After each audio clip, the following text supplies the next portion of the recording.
नमस्कार नमस्कार, जय श्रीराम.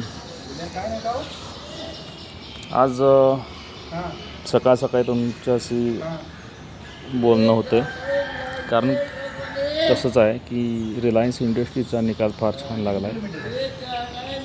वाय आणि क्वार्टर रिझल्ट फार छान आहे. नेट प्रॉफिट आणि रेव्हेन्यू वाढलेला आहे भरपूर. त्यामुळं मार्केटमध्ये पॉझिटिव्ह वेव म्हणा येणार आणि याचा फायदा इन्व्हेस्टर लोकांना किंवा ट्रेडर्स लोकांना चांगल्या पद्धतीने होईल. तुम्ही बघाल की तुमच्या पोर्टफोलिओमध्ये इन्क्रीज अमाऊंट होईल. तर बघूया काय होते. थँक्यू.